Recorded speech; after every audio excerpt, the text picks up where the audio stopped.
चलिए आज हम लोग स्टार्ट करेंगे MCQ question based on ohm's law, फिर after that KVL and KCL पर। ठीक है, देखो इसके पहले हमने जो हमने क्वेश्चन करा था बेसिक फंडामेंटल्स करवाए थे, तो आप लोग जरूर देख लेना। सेकंड उसमें नियर अबाउट 40 क्वेश्चन थे। ठीक है, चलिए इसमें स्टार्ट करते हैं। फर्स्ट क्वेश्चन है resistance of the wire is Y. ठीक है, the wire is case to triple its length. ठीक है, अगर वायर की लेंथ को क्या कर दिया, ट्रिपल कर दिया जाए, देन रेजिस्टेंस बिकम, कौन बताए, बताओ कौन सा का, y/3 की 3y की 6y? नहीं, देखो सिंपल सी बात है, ये क्या है L1 और इसको कितना कर दिया गया 3 टाइम्स ऑफ L1। ठीक है, चलिए तो R1 की वैल्यू क्या होती है L/σ/A। ठीक है, ये L1 हो जाएगा। R2 की वैल्यू क्या है 3 times L1 divide by σ/A। देखो ए और सिग्मा के बारे में कोई इन्फॉर्मेशन नहीं दी है, तो हम उसको क्या लेके चलेंगे, इम्प्लिसिट है कि वो कांस्टेंट लेके चलेंगे। क्लियर, यहाँ तक तो कोई डाउट नहीं। अच्छा, तो ये बताइए इसको आप क्या लिख सकते, 3 टाइम्स R1 लिख सकते हो, तो मतलब R2 की वैल्यू क्या होगी 3 टाइम्स y। तो which one is correct, B. ठीक है, जिसके आंसर बी हैं वो सही है, और जिसके नहीं सही हैं वो देख ले। देखो जो फार्मूले बेस्ड क्वेश्चन है ना, उनको आप, एक तो होता है कि ठीक है ऐसे भी कर सकते हो, बट कोशिश किया करो कि जब आप प्रैक्टिस करें तो लिख के, क्योंकि वो आपके दिमाग में और बैठ जाएगा। ठीक है, तो which one is correct, B is the correct option. किसी का डाउट नहीं है ना जी, किसमें भी किसी को डाउट है बोलो। हाँ, चलिए नेक्स्ट क्वेश्चन एकदम बेसिक फंडामेंटल्स पे हैं, तो टेंशन लेने की ज़रूरत नहीं है। चलिए, the electric current of 10 ampere is in the same as 10 joule per coulomb कि 10 वोल्ट पर कूलम कि 10 कूलम पर सेकेंड कि 10 वाट पर सेकेंड के करस्पॉन्डिंग इलेक्ट्रिक करंट बताओ मैथमेटिकली। इलेक्ट्रिक करंट जो होती है बेसिकली ये यूनिट से मतलब है। ठीक है, एम्पियर किस में होता है, जो है आई लिखते हैं क्या, Q/T। ठीक है, Q/T, तो इसका मतलब कूलम पर सेकेंड। ठीक है, तो कूलम पर सेकेंड करस्पॉन्डिंग किस में यूनिट आ रही है, फर्स्ट में क्या है जूल पर सेकेंड, ये भी नहीं, वोल्ट पर कूलम नहीं, ये तो वोल्ट पर कूलम का मतलब क्या, Q this equal to CB वाला है ना, तो वोल्ट पर कूलम मतलब 1/c this equal two volt पर कूलम, तो ये तो इसकी यूनिट है कोई। ठीक है, तो which one is correct, C is the correct option. ठीक है, चलो सी मैक्सिमम ने सही लगाया है, कोई दिक्कत नहीं। ठीक है, क्वेश्चन नंबर 3, क्वेश्चन नंबर ये कौन सा था, सेकंड क्वेश्चन था ना जी, क्लियर है सबका। चलो क्वेश्चन नंबर 3 बताओ कौन बताएगा जल्दी से। Consider circuit 2 unequal resistance in parallel, 2 unequal resistance क्या है, पैरेलल हैं। Then large current flow in large resistance, current in the same in both, potential difference across each is same. ठीक है, अब देखो अनइक्वल पैरेलल हैं, कैसे हैं अनइक्वल, R1 और R2 मान सकते हैं, नहीं, एक 2 एक 3 ओम। तो पूछा large current flow in large resistance, ऐसा तो होता नहीं। ठीक है, अगर करंट डिवाइडर रूल से भी देखें तो ये तो मोस्टली क्या होता है कि अगर लो करंट है, तो अगर लो रेजिस्टेंस है तो उसमें क्या होती है, लार्ज करंट होती है। ठीक है, ऐसे भी देख सकते हैं। हर ऑप्शन को माइंड में रखो और कोशिश किया करो कि हर ऑप्शन को डिस्कस करो, स्पेशली इस टाइप की जो प्रॉब्लम आती है। नहीं, देखो रेजिस्टेंस यहाँ पे R1, ये R1 है, ये R2 है। ठीक है, एक चीज़ तो फिक्स है कि दोनों का वोल्टेज क्या होगा, सेम। अगर ये V1 है और ये V2 है, तो ये दोनों ही V1 V2 this equal to V के होंगे। ठीक है, पहला question large current flow in large resistance, अगर मान लो R1 की वैल्यू कितनी है 10 ओम और ये कितना है 100 ओम। ठीक है, और वोल्टेज है सपोज करो 1000, 1000 वोल्ट, ठीक है, 1 kV करस्पॉन्डिंग, ठीक है। तो ये बताइए अगर वोल्टेज सेम है तो नॉर्मल सी बात है इसमें कितनी करंट जा रही होगी, इसका मतलब 10 एम्पियर, और इसमें कितनी करंट जा रही होगी 100 एम्पियर। अब बताइए कौन सा होगा। Large current flow in large resistance, क्या लार्ज रेजिस्टेंस में लार्ज करंट फ्लो कर रही है? नहीं। कितनी को फ्लो कर रही है? लार्ज करंट किस में फ्लो कर रही है? जिसमें लो रेजिस्टेंस है, ठीक है। अगर पैरेलल में है तो कंडीशन है कि पैरेलल में same current in same in both, नहीं, ये भी नहीं है। पोटेंशियल डिफरेंस इज सेम, तो ये तो सबको पता है, ठीक है, कि दोनों का पोटेंशियल क्या पोटेंशियल डिफरेंस, दोनों का पोटेंशियल जो डिफरेंस होगा, मतलब यहाँ से यहाँ तक का वोल्टेज कितने क्या मिलेगा, दोनों का सेम मिलेगा। स्मॉलर रेजिस्टेंस है स्मॉलर कंडक्टेंस, स्मॉलर रेजिस्टेंस है स्मॉलर कंडक्टेंस, ये भी नहीं। तो which one is correct? C is the correct option. बोलो। नहीं बोलो जी, किसी को डाउट हो तो पूछो। सिंपल है क्वेश्चन, क्वेश्चन ज़्यादा टफ तो नहीं लग रहा है, सब क्वेश्चन बन जाएंगे, टेंशन मत लो।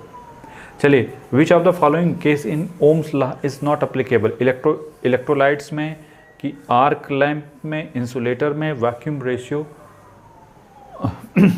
रेशियो वैल्यू में, ठीक है। किसमें ओम्स लॉ वैलिड नहीं होगा? बताना है, बताओ। ओम्स लॉ वैलिड किसमें नहीं होगा?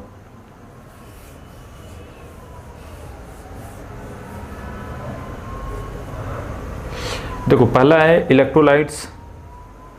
देखो, जहां पे रेजिस्टेंस होगा वहां पे आप कहोगे कि जो है ओम्स लॉ वैलिड है।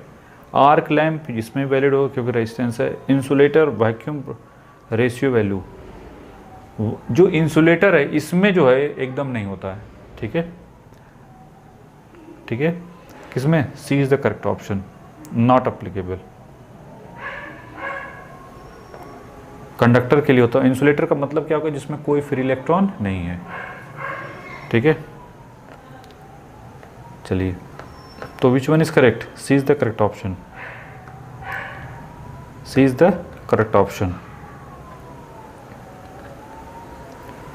ठीक है। चलिए, क्वेश्चन नंबर 4, नहीं, क्वेश्चन नंबर कौन सा था ये? जो भी था 4 के बाद अब कौन सा आएगा? 5th।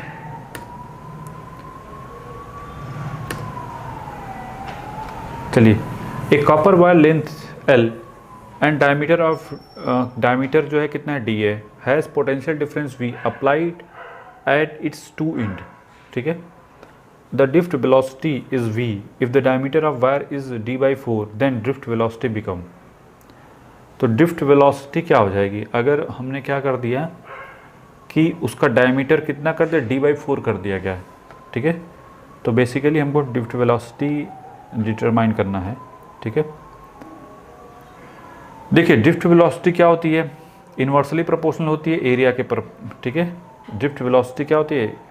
इन्वर्सली प्रोपोर्शनल होती है ना एरिया ऑफ द मटेरियल, और यहाँ पे कितना है? D/4, ठीक है। तो क्या हो जाएगा?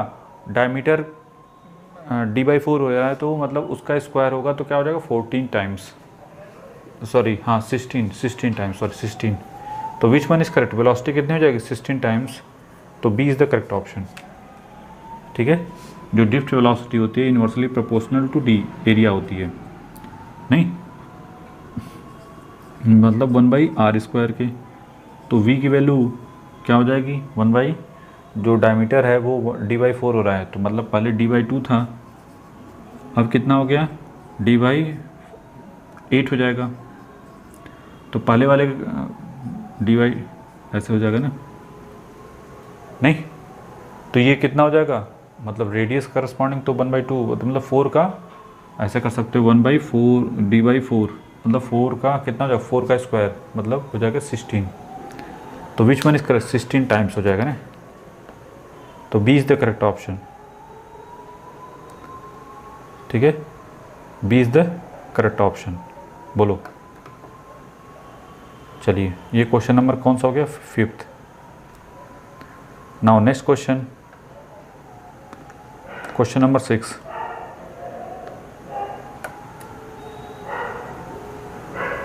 क्वेश्चन नंबर 6, चलिए, which of the following bulb has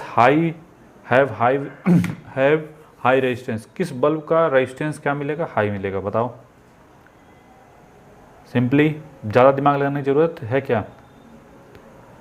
resistance जो होता है क्या होता है बोलो, जो पावर होती है, ठीक है, P this equal to V square by क्या लिखते हो R, ठीक है। तो रेजिस्टेंस देखना है तो आप क्या लिखो वी स्क्वायर बाई पी। तो पहले देखो क्या, हाँ वी स्क्वायर किसका ज़्यादा है, पहले दो में देखो 220 तो 1/60 1/100, तो एक 1 और 2 में देखा जाए तो कौन किसका ज़्यादा आ रहा है, देखो वैल्यू निकालनी ही पड़ेगी। 220 डिवाइडेड बाई कितना है का होल स्क्वायर डिवाइड बाई एक में 60 करोगे और मतलब R1 हो गया, तो R2 की वैल्यू क्या हो जाएगी 220 का होल स्क्वायर डिवाइड बाई 100, ठीक है। पहले इन दोनों से देखना पड़ेगा, ठीक है। अच्छा तो पहले C और D तो होगा ही नहीं, क्योंकि ये दोनों ही हाफ हाफ हैं, तो हमको ज़्यादा हायर रेजिस्टेंस देखना है ना, तो वोल्टेज कम होगा, तो पहले ये तो हाईली वैल्यू हायर है, ठीक है। तो मतलब हमको ये देखना है कि हायर रेजिस्टेंस के करस्पॉन्डिंग अगर 1/60 और इन्वर्सली पावर 1/100 कौन सा ज़्यादा होगा, ये वाला ज़्यादा होगा, तो A is the correct option, ठीक है। A is the correct option. बोलो किसी का डाउट है तो पूछो जल्दी से, ठीक है। Now next question, question number ये हो गया 6, question number 7 corresponding Ohm's law is not applicable to DC circuit की हायर करंट की स्मॉल रेजिस्टेंस सेमीकंडक्टर, किसके लिए अप्लीकेबल नहीं होता ओम्स लॉ, सेमीकंडक्टर, याद है डायोड आया था, नॉन लीनियर करस्पॉन्डिंग चीज़ें मिली थी, ठीक है।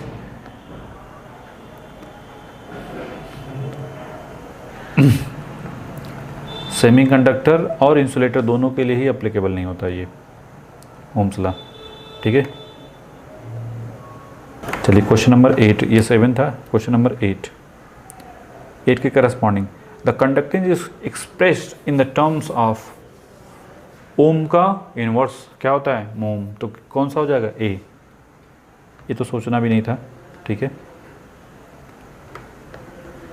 नेक्स्ट क्वेश्चन, ये क्वेश्चन नंबर 8 था, 8 तो क्लियर रहना चाहिए, ज़्यादा दिमाग लगाने की जरूरत नहीं इस वजह से, तो सीधा सीधा यूनिट पे है। हाँ, resistivity of the wire depend upon length of the wire, जो रेजिस्टिविटी होती है, resistivity of the wire depends upon length of the wire, cross section area, material, all of the mention, किस पर डिपेंड कर, resistivity of the wire depend upon, बताओ। Resistivity की बात हो रही है, ज़बरदस्ती लेंथ के कहाँ से आ गया, लेंथ उनसे मतलब ही नहीं है जी।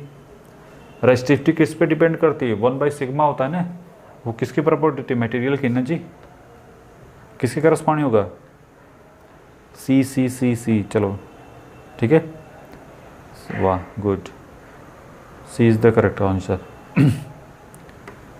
ठीक है।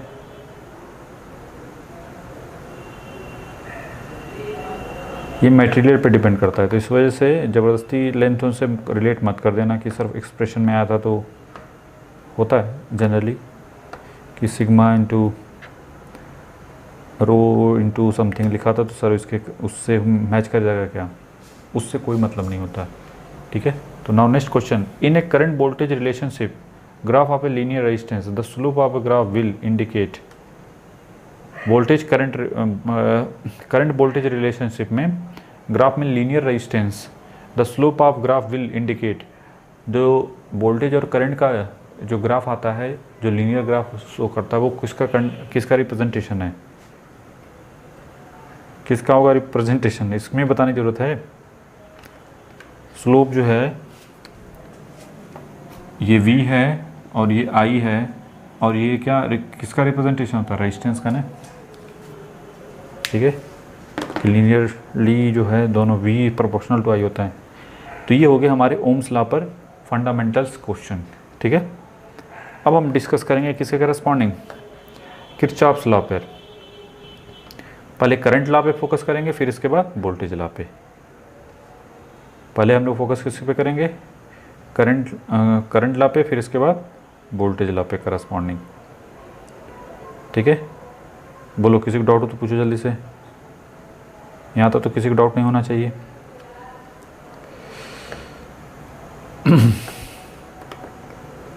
नेक्स्ट क्वेश्चन, क्वेश्चन नंबर 11 जो भी है,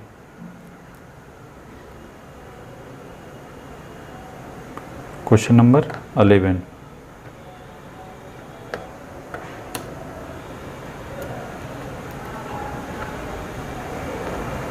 चलिए, Kirchhoff's current law is based on the law of conservation of energy, moment, mass, charge.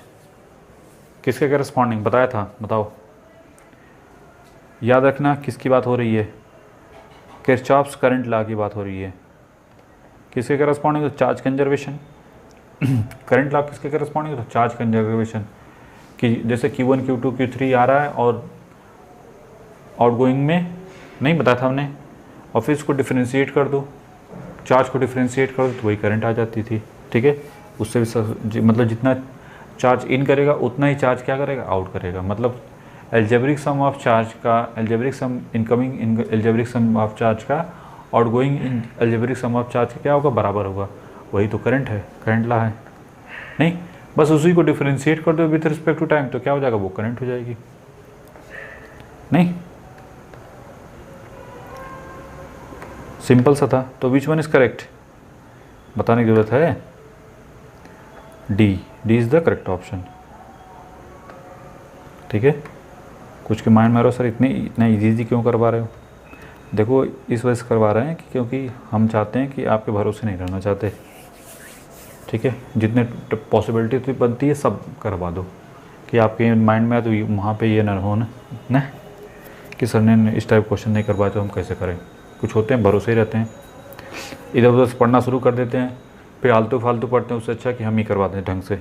ठीक है, the current law represent a mathematical statement of the fact that the voltage cannot accumulate at node, charge cannot accumulate at node, charge at the node in infinite, none of the mentioned. Which one is correct, बताओ।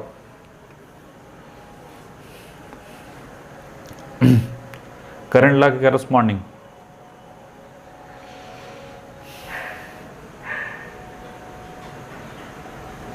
The voltage can not accumulate at node, कि charge can not accumulate at node. Charge जो क्या होता है, flow करता है ना एक नोड पे, तो कौन सा हो जाएगा, B is the correct option.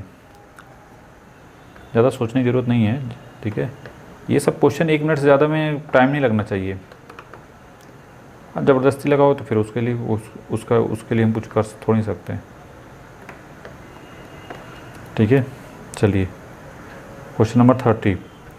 Kirchhoff's current law is apply at loop, node, both loop and node and none of the mention. Kirchhoff's current law, जब किरचॉफ्स लॉ बोलता तो वो एक अलग बात है। किरचॉफ्स लॉ अगर बोलता तो किसके करस्पॉन्डिंग हो जाता, उसमें केवीएल और केसीएल दोनों।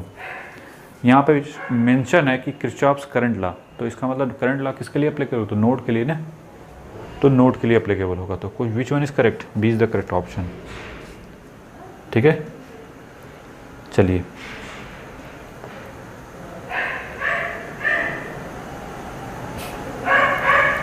अब सर्किट रिलेटेड प्रॉब्लम है, कोई दिक्कत नहीं, क्योंकि जितना पूछ सकता है वो तो हमने बता ही दिया है। ठीक है, तो एक तो अब सर्किट रिलेटेड प्रॉब्लम कर लेते हैं थोड़ा सा, सर्किट हम यहाँ पे बनाएंगे। ठीक है, चलिए नेक्स्ट क्वेश्चन है, determine the current in all resistance. ठीक है, all resistance in the circuit shown below. ठीक है, तो हमारा जो टारगेट है, ये क्वेश्चन है, ये आपका रिप्रेजेंटेशन है और हमको करंट डिटरमाइन करना है कि ऑल ब्रांचेस में।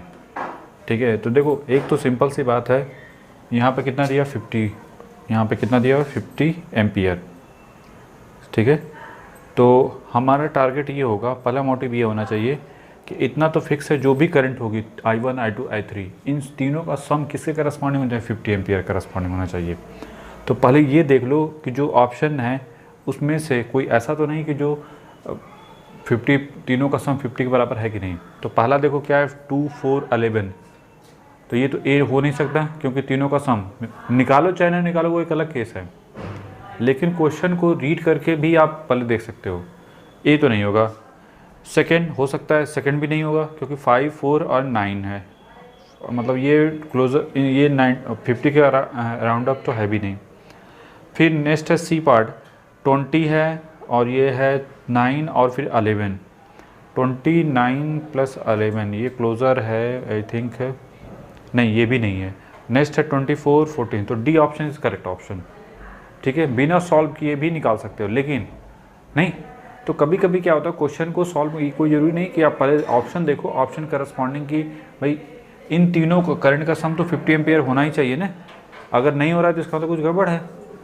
अब बाय द वे मान लो कि अगर 2 ऑप्शन ऐसे होते या 3 ऑप्शन या चारों ऑप्शन में ऐसा होता कि तीनों करंट का सम किसके करस्पॉन्डिंग है 50 एम्पियर के, तब तो एग्जैक्ट निकालना पड़ेगा। इसके मतलब नेक्स्ट स्टेप हमको क्या करना पड़ेगा, सॉल्व करना पड़ेगा, नहीं तो टाइम टेकन होता है ना। देखो 50 दिस इक्वल टू क्या होगा I1 प्लस I2 KCL से ऐसे लिखोगे आप लाइक दिस वन, और यहाँ पे V/7 और ये 3 सॉरी ये क्या हो जाएगा V/3 और ये V/5। देखो तीनों करस्पॉन्डिंग वोल्टेजेस क्या होंगे, सेम होंगे ना, पैरेलल है, दैट्स वाई। तो अगर हम किसी तरीके से किसको निकाल लें, V को निकाल लें, फिर इसके बाद V/7 V/3 V/5 कर देंगे तो हमको करंट मिल जाएगी। नहीं तो पहले बताइए कि यहाँ पे जो V है ऐसे लिखेंगे 7 3 1/5, तो पहले 1/7 1/3 एंड 1/5 करस्पॉन्डिंग इतना तो कर सकते थे। तो V ये हो जाएगा 7 + 3 नहीं पहले इन दोनों को सॉल्व कर लो, ये कितना होगा 21 + 1/5, आप चाहो तो एक साथ कर सकते थे कोई दिक्कत नहीं। V ये कितना होगा 10 / 21 और ये हो गया 1/5। फिर इसके बाद V ये कितना हो जाएगा 50 + 21 डिवाइड बाई ये नीचे कितना हो जाएगा जी 5 ये होगा 5 और ये 105, दिस इक्वल टू 50 करस्पॉन्डिंग। तो V की value 105 × 50 divide by 50 + 21 that is 71। ठीक है, तो करके देख लेते हैं कि 105 × 50 like this one divide by 71 ये आया 70, ये आ रहा 73 पॉइंट समथिंग 73.9436, ये हो गया V। अब I1 की वैल्यू क्या हो जाएगी, 22 क्या कर दो V/7, ठीक है, तो डिवाइडेड बाई 7 कर देते हैं, तो ये वाला 10.5633। I2 की वैल्यू क्या हो जाएगी V/3, मतलब डिवाइड बाई 3 कर दिया, तो ये होगा 24.6477। और I3 की वैल्यू कितनी हो जाएगी, I3 की वैल्यू क्या कर दो V/5 कर दो, ठीक है, डिवाइड बाई 5, तो ये हो गया 14.78, ठीक है, 788, मतलब इसको 9 भी कर सकते हो। तो क्लोजर रिजल्ट कौन है, डी। समझ में है कि नहीं।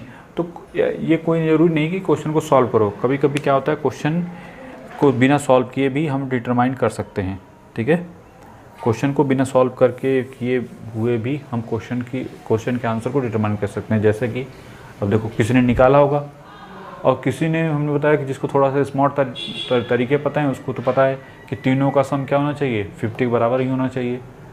पहले ही हमको बिना सॉल्व किए ही मिल गया था, लेकिन हमने नेक्स्ट स्टेप इस वजह से बताया कि बाय द वे अगर दो, जैसे हो सकता है कि कोई दो ऑप्शन में तीनों करंट का सम कितना बना 50 एम्पियर, तब तो आपको सॉल्व करके निकालना पड़ेगा। नहीं क्लियर है कि नहीं। तो ये हो गया इनके करस्पॉन्डिंग जो भी है। नेक्स्ट क्वेश्चन ये हो गया क्वेश्चन नंबर 14 जो भी था, ठीक है। अब इसी से रिलेट करके क्वेश्चन नंबर ये है, एक सेकेंड,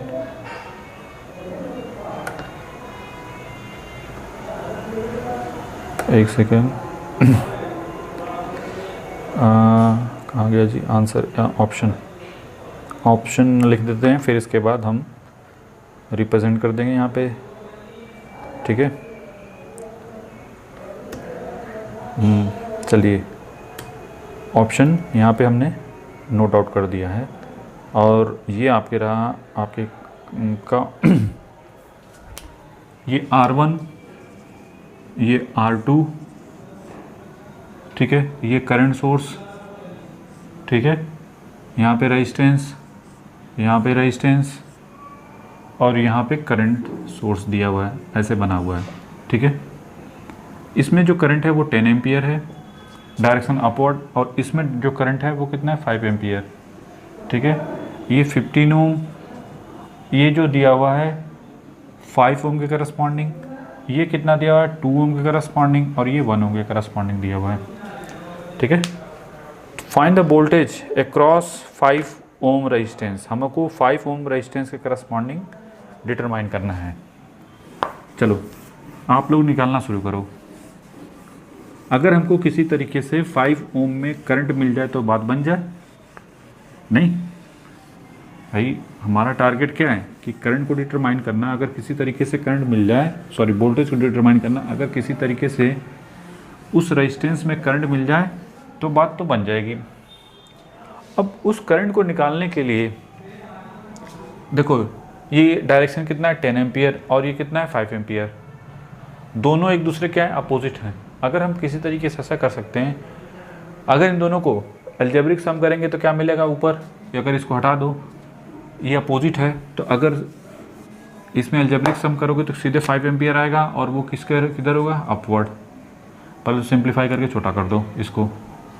फिर दूसरा चीज़ कि सबका वोल्टेज जितने हैं, सबका वोल्टेज क्या होगा V1 V2 V3 V4 जो भी अगर मानना चाहोगे, क्योंकि पैरेलल है तो सबका वोल्टेज क्या होगा सेम होगा। इसका मतलब ये हुआ कि अगर हम KCL लगा दें कि 5 this equal to V/15 V/5 V/2 and V/1 कर दो, तो 5 दिस V ऐसे लिख सकते हैं 1/15 प्लस 1/5, और ये 3/2 हो जाएगा। सिंप्लीफाई करके छोटा कर दिया। यहाँ पे देखो, यहाँ पे कितना हो जाएगा 1 प्लस 3/5 प्लस 3/2, तो ये ऊपर 4/5 प्लस 3/2 इंटू V हो जाएगा, और ये कितना हो जाएगा 8, और ये 15 divide by 10 into V this equal to 5। तो V की वैल्यू कितनी होगी 50 डिवाइड बाई 8 प्लस 15, ये हो जाएगा 23, नहीं 8 प्लस 15 ये हो जाएगा 23। बस डिवीज़न कर देते हैं, ये हो जाएगा 50 डिवाइड बाई 23, दैट इज़ 2.17। कहीं है जी 2.17? क्लोज़र है कोई इसके आसपास? क्लोज़र, ठीक है। ये आ रहा है 1 सेकेंड, सही है ना जी। ये हो जाएगा 8 प्लस 5 23, और ये 50/23, 50/23 आ रहा है 2.17। क्लोज़र किसके? बी पार्ट के, तो B part is correct option, ठीक है। इसका कौन सा आएगा? क्लोज़र देखना पड़ेगा तो फिर ने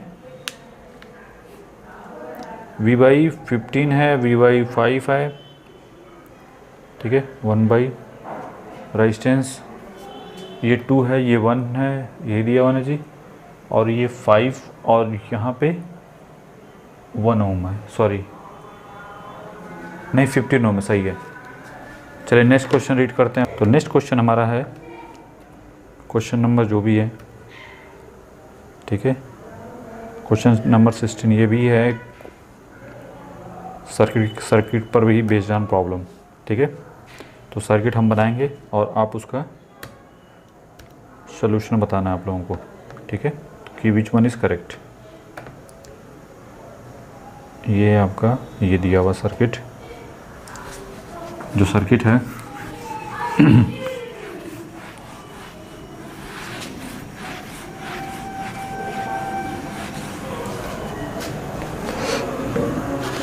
देखिए सर्किट करस्पॉन्डिंग वोल्टेज दिया हुआ है लाइक दिस वन, ठीक है। ये रेजिस्टेंस R1, ये R2 और यहाँ पे R3, ठीक है। हमको डिटरमाइन करना है कि जो करंट थ्रो, हमको determine the current in R3 में करंट डिटरमाइन करना है। बहुत सिंपल है क्वेश्चन है जी। ये V दिया हुआ है, ये I1 की वैल्यू 10 एम्पियर, ये 10 मिली एम्पियर, ठीक है, ये 10 है, ठीक है। दूसरा है 25 मिली एम्पियर R2 और ये R3, और ये हो जाएगा I3 की वैल्यू। I3 की वैल्यू किसके करस्पॉन्डिंग हो जाएगी? I3 is equal to 60 minus 35 कर देंगे तो कितना हो जाएगा? 25 एम्पियर, 25 मिली एम्पियर। सब मिली एम्पियर में, तो आंसर भी किस में आएगा? मिली एम्पियर में। 25 milli ampere. Which one is correct option? ये हो जाएगा, ठीक है, बोलो।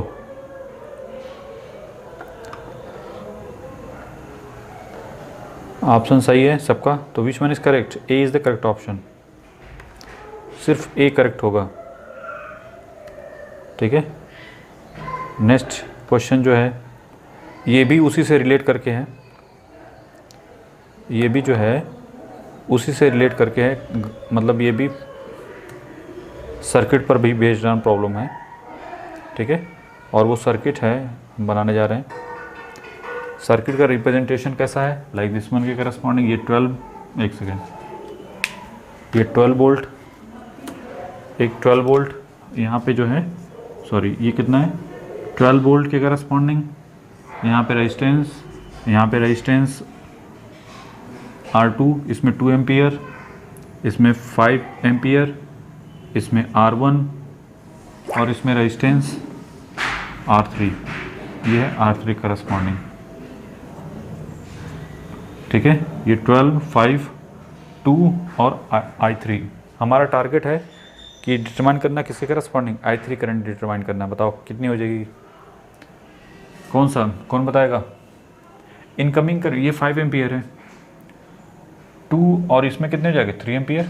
नहीं, अगर दिक्कत हो रही है तो 5 ampere this equal to 2 plus I3, क्या लगाया? KCL, तो I3 की वैल्यू कितनी हो जाएगी? 3 एम्पियर, ठीक है। किसी को डाउट नहीं है ना जी?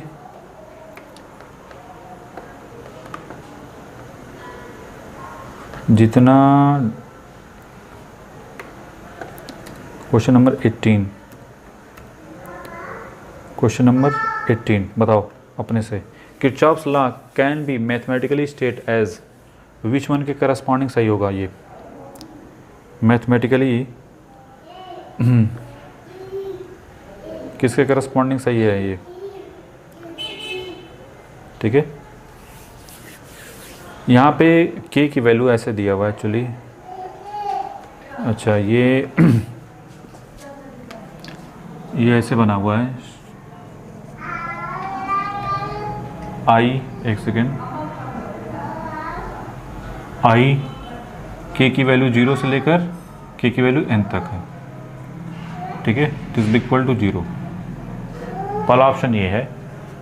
दूसरे में इसको बाहर कर दिया गया है, ठीक है। तीसरे में एक आई और नीचे एक अंदर आई है, फिर लास्ट है नन ऑफ दिस। तो KCL में क्या होता है? Algebraic sum of current at any node क्या मिलता है हमको? 0, ठीक है, वही चीज़ तो लिखी हुई है। खैर अब इसमें थोड़ा डाउट वो आप लोगों को लग रहा होगा, ठीक है, कि अजीब सा बना हुआ है। चलो कोई नहीं, समझ में आ गया ना कहना क्या चाह रहे हैं, तो बस तो उसको पकड़ के रखो। ये क्वेश्चन नंबर कौन सा था? क्वेश्चन नंबर 18, ठीक है। क्वेश्चन नंबर 19, चलिए। Determine the current if A 20 coulomb charge passes a point in 0.025 second, ठीक है। बताओ विच one is correct? Which one is correct? Current determine करना है ना। करंट की वैल्यू क्या होती है? Q/T, बस ये 20 दिया हुआ है और 0.25 सेकेंड, तो कितना हो जाएगा डिवाइड बाय 25, ये कितना हो जाएगा 80 एम्पियर करस्पॉन्डिंग। ठीक है, कितना हो जाएगा 80 एम्पियर। क्लियर हुआ कि नहीं? यहाँ तक किसी को डाउट हो तो पूछो जल्दी से कि सर यहाँ पे डाउट है या जो भी है, कोई है जिसको नहीं समझ में आया है? ठीक है, मुझे तो लगता नहीं किसी को समझ में इसमें किसी को दिक्कत हुई होगी। चलो ये क्वेश्चन नंबर कौन सा था? Question number 19। Question number 20, question number 20, question number 20।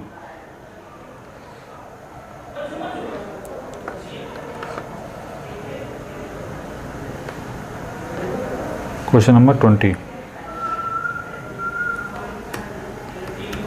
Question number 20। ठीक है, क्वेश्चन नंबर 20 करस्पॉन्डिंग।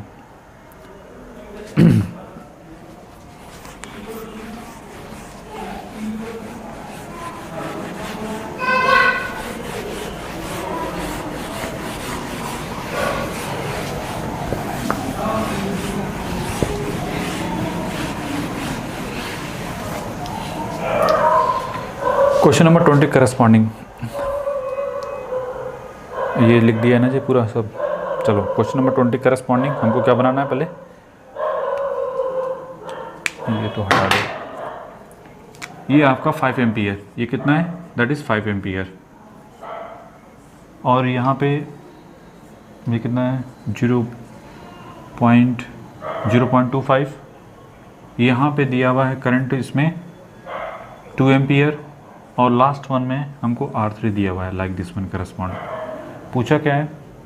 R3 में करंट, अरे ये तो कुछ भी नहीं था जी, 5 एम्पियर।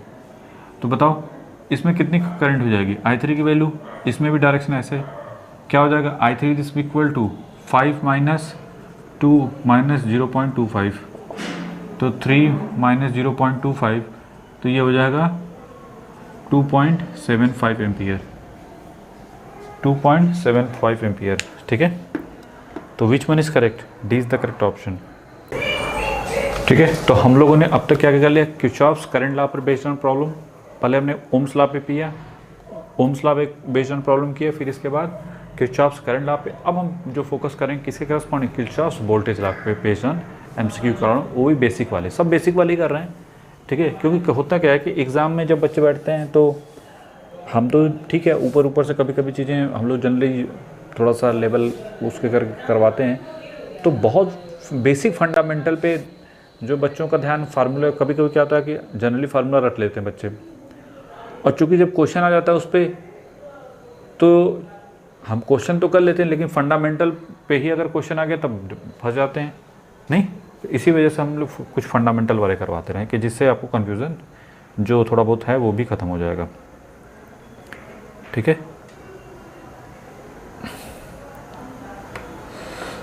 चलिए 21, क्वेश्चन नंबर 21 के corresponding. Kirchhoff's voltage law is the based on the principle of conservation of energy momentum mass की चार्ज। बोला है वोल्टेज लॉ, तो वोल्टेज लॉ के लिए क्या बताया था हमने? Energy conservation. किसके करस्पॉन्डिंग होता है? एनर्जी कंजर्वेशन पर बेस्ड ऑन फोकस होता है ना ये। ठीक है, ये जो क्वेश्चन नंबर कौन सा था? एक सेकंड, क्वेश्चन नंबर 21, ये था क्वेश्चन नंबर 21। ठीक है, बोलो किसी को डाउट तो नहीं है? Law of conservation of energy. ठीक है, चलिए next question. In the circuit the more number of loop which law can B best suited for analysis. कौन सा लॉ मोर सुटेड होगा? KCL की KVL? बताओ जी। KVL। ठीक है, क्लियर? तो आज के लिए बस इतना ही। एक क्वेश्चन और कर लो अगर आप वोल्टेज लॉ पर बेस्ड मैथमेटिकल एक्सप्रेशन दिखाना चाहते हैं तो। ठीक है, न्यूमेरिकल तो खैर का ज़्यादा करवा चुके हैं, तो दैट से मुझे नहीं लगता बताने की ज़रूरत भी है। ठीक है, तो 23 जो भी है, 23 करस्पॉन्डिंग।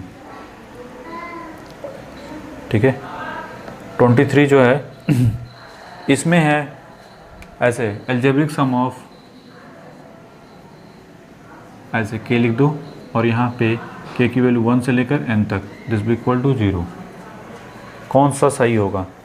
खैर इसमें से आपको एक भी नहीं समझ में आ रहा होगा, तो कौन जो इसके करस्पॉन्डिंग बना रहेगा वो आपका सही हो जाएगा। ठीक है, तो आज हम लोगों ने जो देखा, देखो प्रॉब्लम इसकी तो हम ऑलरेडी करवा चुके हैं, तो फिर वही चीज़ हो जाती है। ठीक है, KVL KCL पर, तो न्यूमेरिकल वाले में तो करवा ही रखे हैं। तो आज हम लोगों ने पढ़ा ओम्स लॉ पर बेस्ड ऑन क्वेश्चन, फिर हमने देखा KCL पर और KVL पर बेस्ड ऑन प्रॉब्लम कि किस टाइप की प्रॉब्लम आती है, बस उसको पकड़े रखो। और मैं मानता हूँ कि अगर आप इसको बाद में वॉच कर रहे हैं, जैसे लाइव अगर वॉच नहीं कर रहे हैं तो बाद में अगर वॉच कर रहे हैं, तो भी आप जो है भले स्पीड बढ़ा के लेकिन वॉच एक बार ज़रूर करो और अपने जो भी रीज़न है आंसर में उसको लिखो, जिससे मैं जब कमेंट पढ़ूँ तो मैं समझूँ कि हाँ आपके अंदर वो प्रॉब्लम थी, तो मैं उसका आंसर सही तरीके से एक्सप्लेन कर दूँ। ठीक है, तो खैर आज के लिए बस इतना ही।